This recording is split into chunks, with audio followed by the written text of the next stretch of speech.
Assalamu alaikum. This is Haleh Banani. Bismillah, wassalatu wassalam ala Rasulullah.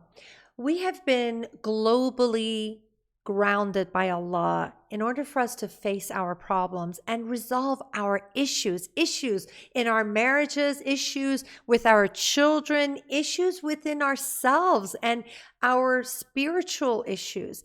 And if we don't face these issues, and if we don't resolve it, then this calamity may not lift anytime soon. Many people have been hiding from their problems, running away from it. They have been either consumed with their work, consumed with their friends, and always going out for entertainment. And now Allah is saying, you know what? Now is the time to face the issues.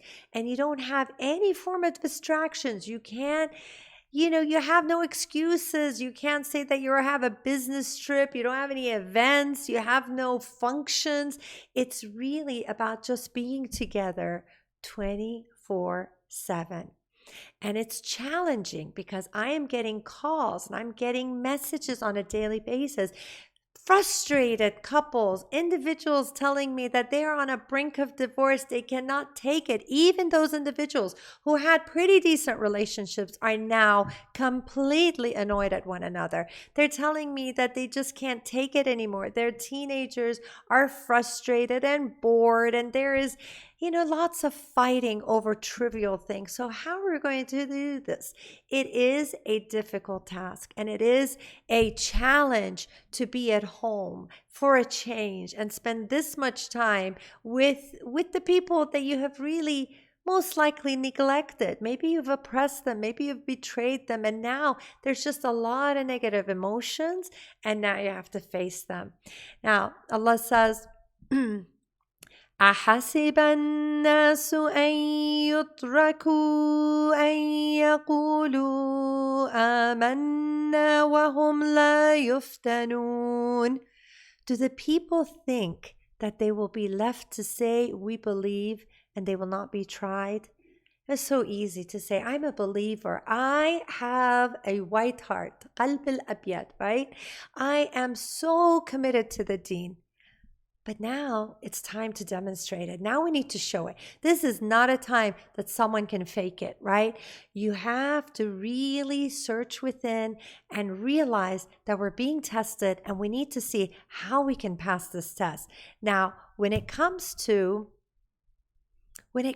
dealing with all this stuff, we got to realize, what can we do to make the home environment more sane? What can we do to avoid the fights? What can we actually do to get along during this time? So my objective is going to be to share with you your bond in marriage. Your bond in marriage and all relationships are actually influenced by your childhood attachments with your parents. I know it all goes back to the parents. We're not blaming the parents.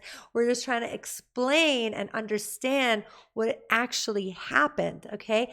And it's about adjusting your expectation. If you don't have a flexible expectation, if you're not resilient, and if you don't adapt, and if you're not flexible, then this is all going to start falling apart really fast.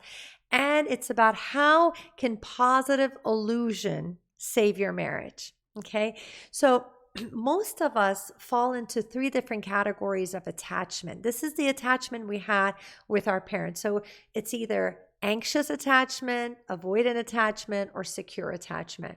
The anxious attachment, the way a person ends up is that they are very, very needy and demanding, and they just want more and more. They're very anxious about the relationship. They cannot feel secure because their parents somehow didn't make them feel secure. So they end up being extremely demanding and needy of the people around them. Now, it's actually quite difficult to have a relationship with someone like that, right? Especially if they're paired up with someone who has avoidant attachment. An avoidant attachment is basically a person who just wants space and freedom. They don't want to feel confined. They don't want anyone to take away their space.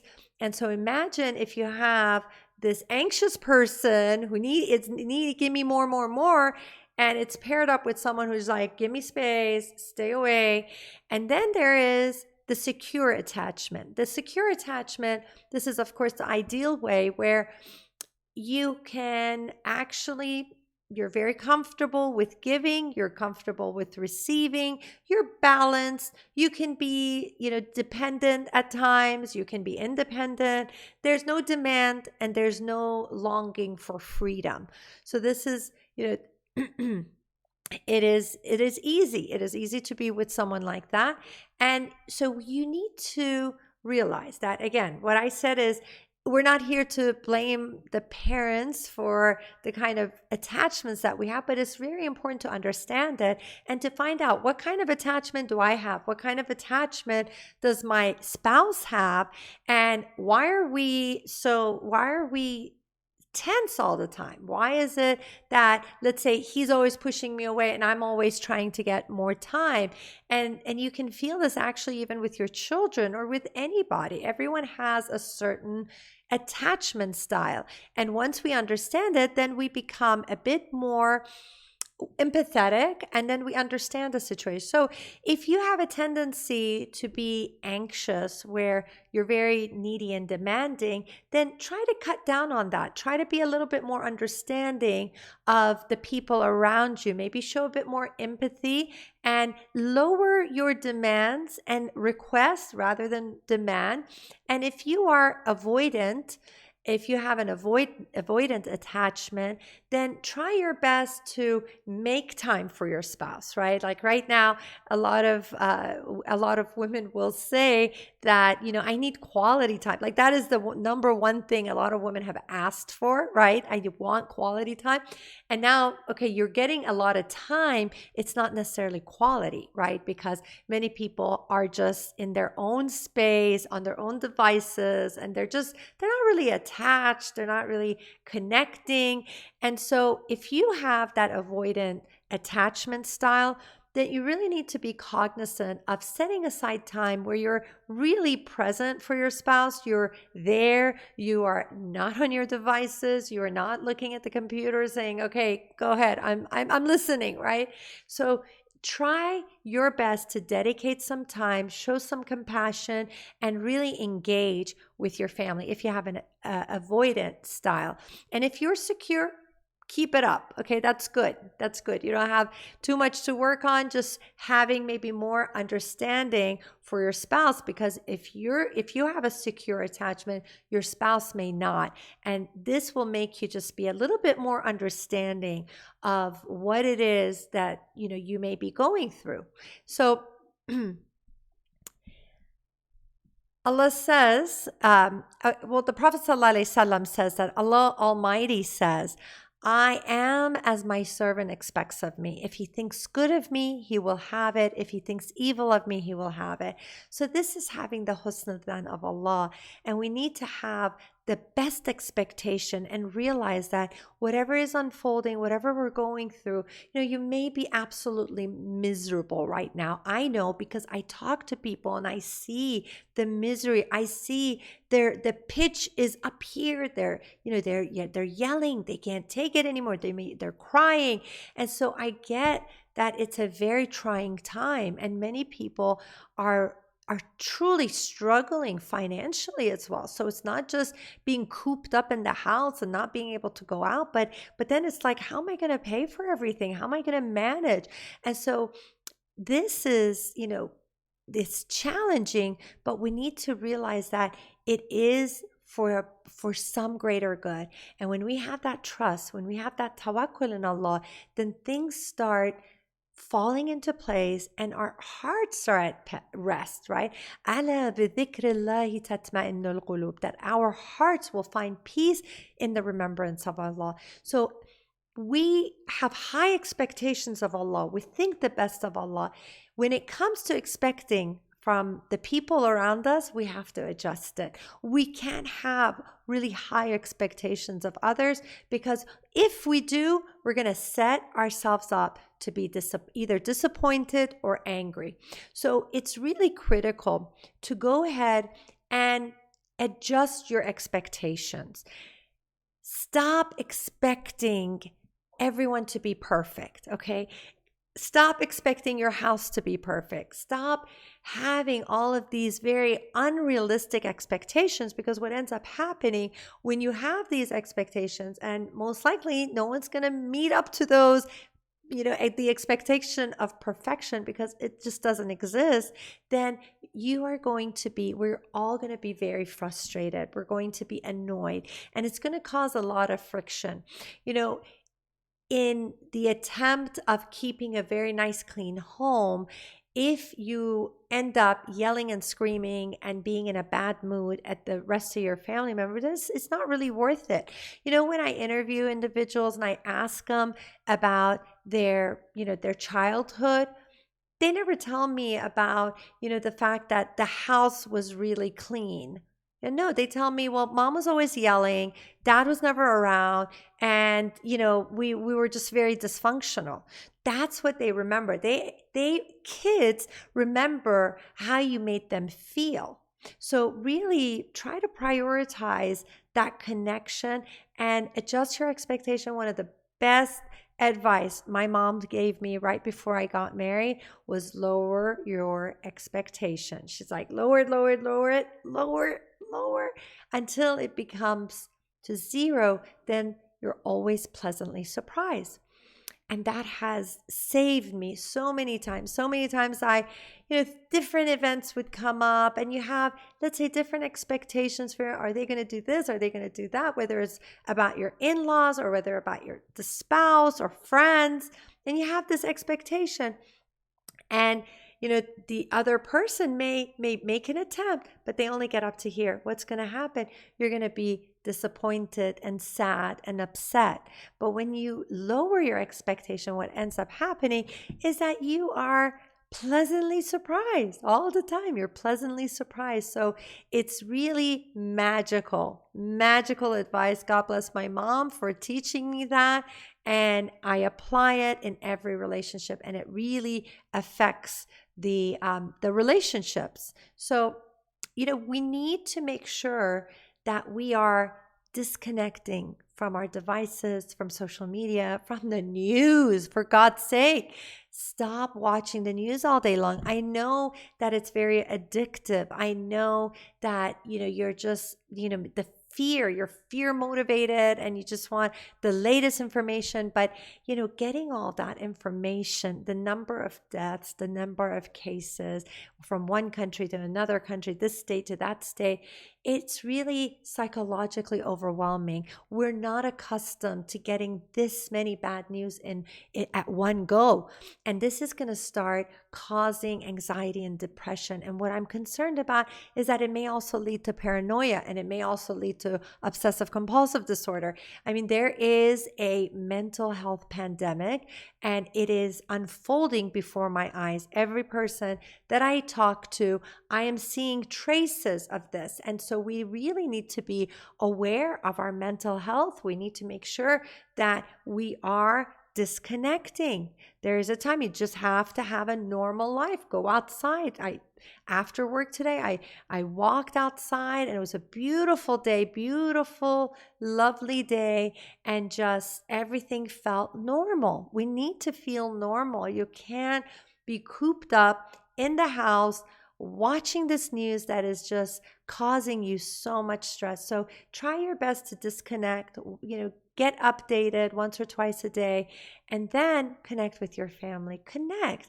I mean, really connect, right? Because when I talk to couples, they tell me, well, yeah, he's home, because the man's like, well, I'm here. I'm not going anywhere. What's the problem? It's like, he's not present. He's not emotionally present. He's just physically there, but he's somewhere else. He's either on his phone or is on his laptop or is watching movies, or, she could be doing the same thing. So it's really about connecting with your children, connecting with your spouse, and having that time to really reflect. I mean, all of us need that comfort right now. We all need comfort. We all need that support.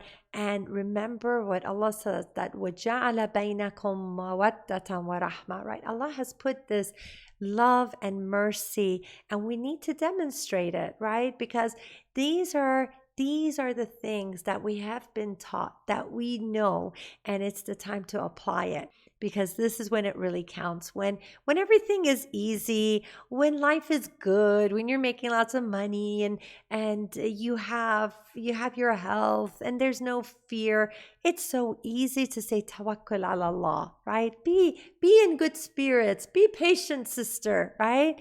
But when you are tested, when everything in your life is shaken, then that's when the iman has to come up. That's when we have to show that, yes, I do believe and I do have husnul dhan of Allah, and I will make it through this, right? So make sure that in this time that you are, definitely very stressed out, watching all this news, you're worried about your work, finances, what ends up happening is that you take it out on your loved ones, right? We always end up taking it out on our loved one. We keep our beautiful character, our charm, our patience, and, that gregarious personality, we keep it for the others. And at home, we have this private edition of being a monster, right? So we need to change that. We really need to change that and really come to terms with how we're treating these people, because these are the ones who really count. These individuals, your spouse, your kids, they need to admire you. They need to love you. They need to think you're amazing. And if they don't, then that means there's work to be done, right? Nothing to get, bent out of shape about, but just say, you know what? Now is the time. Whatever project you spend time on, that's the project that gets good, right? Some people are very dedicated to their bodies. They work out, they eat healthy, and it shows. Some people, it's all about their home, cleaning it, organizing it, whatever it is, and it shows, right? Other people, they're very dedicated to their work or their education. So whatever you spend time on and you put genuine effort, you're going to see results. And it's just that many people have just kind of ignored their wife. They've ignored their husbands. They've ignored their kids. And that's why things are the way they are. So don't get discouraged, and just make sure you're not taking out your frustration, your fear on your spouse and your children. Really be careful about that. And think before you speak. This is one of the most important things anyone could ever do. I mean, if you can get a big poster, get a big, canvas, think before you speak, and just plant that in your mind where you don't blurt out things to the people that you love, because it really is hurtful. I mean, I have heard some really horrible things being said to one another, like things you cannot take back. And people will say, I was like, oh, I'm sorry, I didn't really mean it. But it's already out there. It's already been said. The heart has already been scarred. So we really need to think before we speak, and also think before you blame, right? A lot of times what people end up doing is that there's the fundamental attribution error. Fundamental attribution error, which is if you make a mistake, right? If we make a mistake about ourselves, what we do, we attribute it to some temporary external circumstance. So let's say, oh, I lost my temper. It's because I was in quarantine. So that's why I lost my temper. But if your spouse does the same thing, right? What do? Then the theory says that we end up attributing actually a internal flaw on that person. So it's more like, oh, they lost their temper because they have no self-control. You see how it becomes a more like a flaw, an internal flaw. So you're just like attacking that person, and you're saying they're just like, they're all bad, right? But then for yourself, you're like, oh, I'm so innocent, I'm just stressed. And it's always really disheartening when someone has a double standard. When you apply certain things to yourself, but then you don't apply it to others, that's just not acceptable. And everyone will get frustrated if they experience this. So be very careful about doing this. And they actually did a study in the year 2000, and they saw couples attribution styles, okay? And they followed individuals, and they saw that those who attributed the negative internal flaw, right? And they attributed that to their spouse, then that actually that led to greater marital dissatisfaction and higher likelihood for divorce. So just the fact that you all of a sudden attribute internal flaws to your spouse, that's going to be like, okay, there's more likelihood that you'll get a divorce. So stop doing that. Stop blaming your spouse and just seeing them as like this bad person.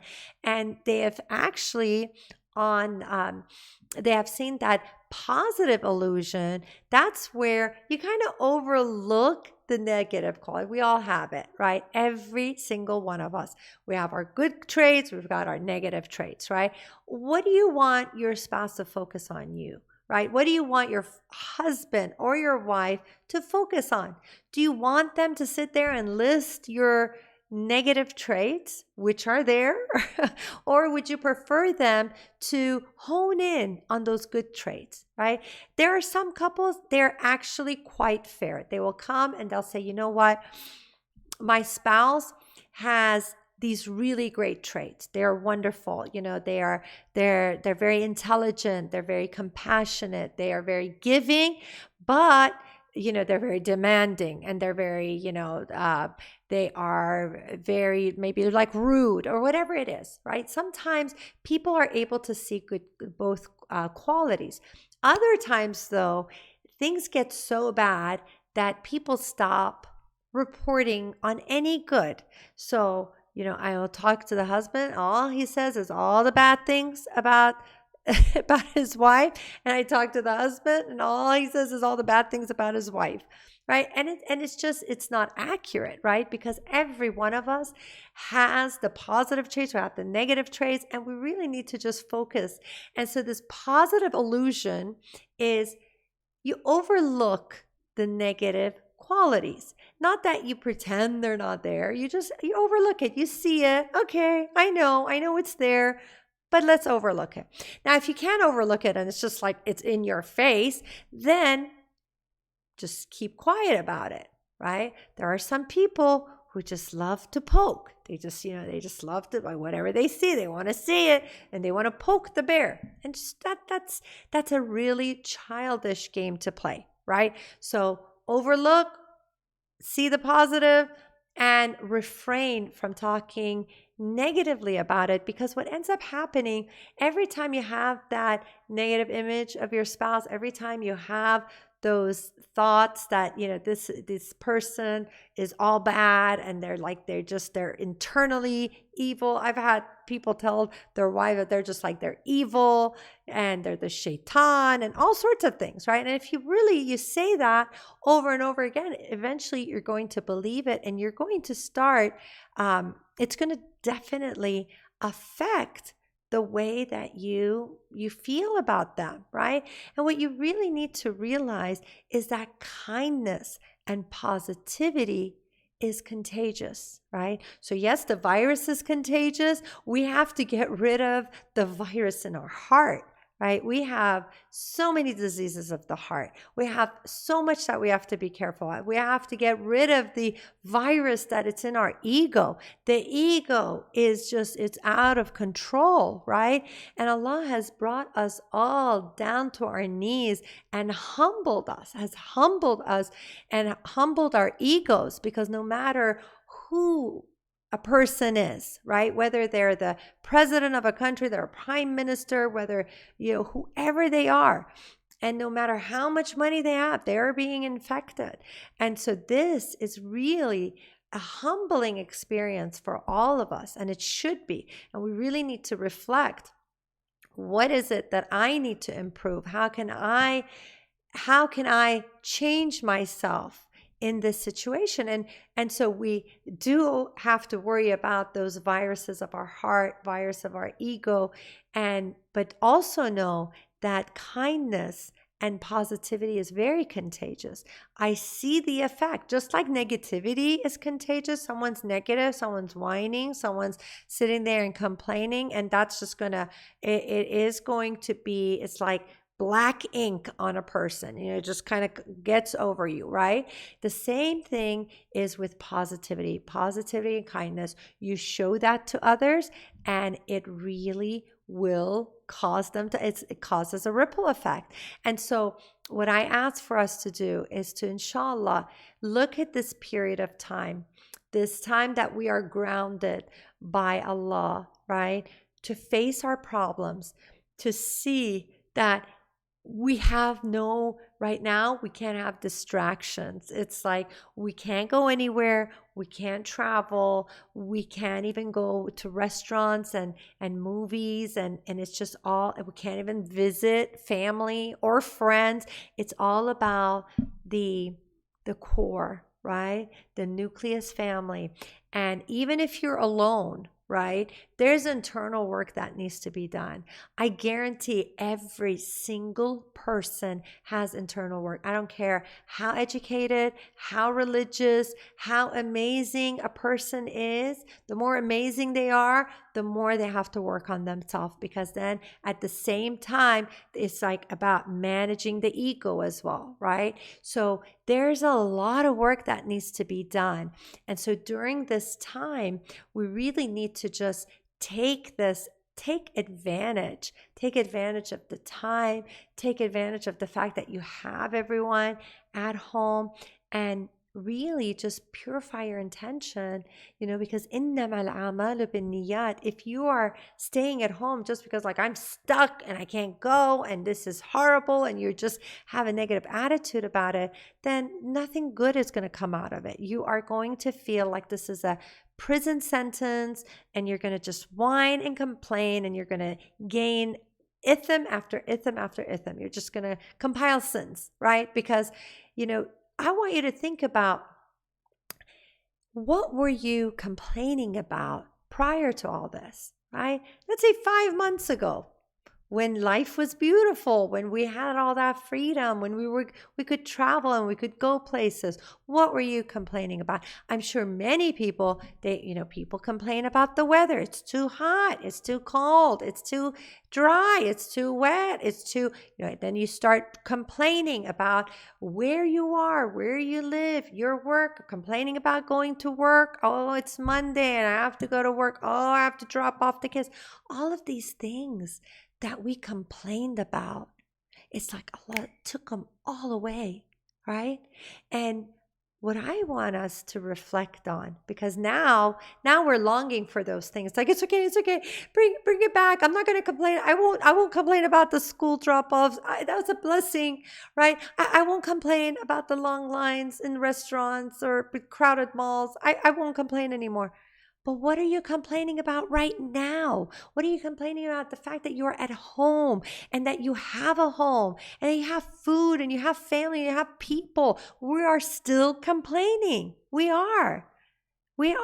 And this is going to be problematic, because what I fear is that if we don't appreciate the things we have right now, then more things may be taken away, right? So this is something that I would always tell my children, is that if you don't show enough gratitude, if you're not focused on the things that you have, Allah will take it away. And we are being faced with that. We've seen it. It's a reality. It is a it's surreal, right? It feels like a sci-fi movie, right? And we're ready to just or bad nightmare. Well, we don't want to talk about it being a nightmare. You know what? Because I am seeing some incredible changes. I am seeing within my community that I work with, I am seeing individuals that are actually having the right mindset.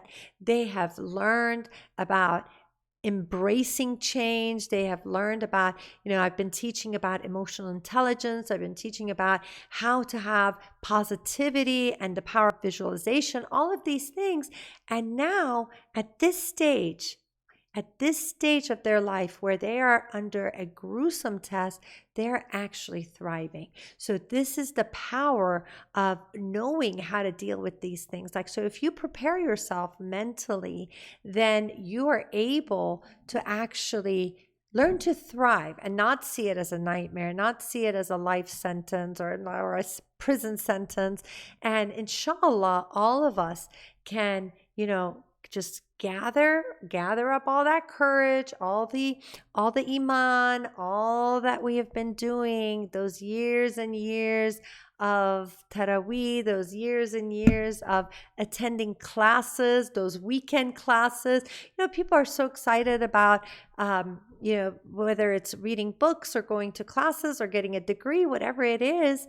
And, for a lot of people, it was like, check, right? It's like about completing it, but we really now need to focus on internalizing it. Internalize the prayer, internalize the dhikr, internalize all of those acts. Don't make it a ritual anymore, and make it affect your heart, so that if you affect your heart in that way, you are going to be in a better state of mind to be able to relate to your family, to be a better leader, to be a better mu'min. And that is our goal. Our goal is to get through this, not just surviving. We want to thrive, and we want to be able to earn the highest ranks in Jannah because of the way we handled this, right? This is, we're going to see who is going to be the valedictorian, who is going to graduate with honors, who is going to have honorable mention because of the way they dealt with the pandemic. So let's all be focused, and let's get those A's, right? Let's get the A's from the kind of parent that we are, the kind of spouse that we are, the way we deal with one another. Let's earn it. Let's earn our Jannah with the way we're interacting with each other. I pray that Allah protects all of you and protects all of us. And I pray that if any of you are infected with the virus, may Allah cure you and help you to be so patient. This is a very trying time. I think we're all getting news about different people who have gotten the virus and passed away. And I think one of the most difficult aspects of this is that once someone is hospitalized, you can't even go in, you can't visit them, you can't be by their bedside, you can't even possibly pray janazah on them. And so this is going to be a very challenging test. So if any of you have gone through that, may Allah ease your hearts and really raise the rank. We may not be able to give a big janazah. There may not be lots of people, and I know we all want that. We want the righteous people to be praying on us, but the angels, the malaika, will be praying on your loved ones, Ya Rab. And may Allah protect all of us and help us to do our absolute best during this time. Jazakallah khair. Assalamu alaikum. إن المسلمين والمسلمات والمؤمنين والمؤمنات والقانتين والقانتات والصادقين والصادقات والصابرين والصابرات والخاشعين والخاشعات والمتصدقين والمتصدقات والصائمين والصائمات والحافظين فروجهم والحافظات والذاكرين الله كثيرا والذاكرات أعد الله لهم مغفرة وأجرا عظيما.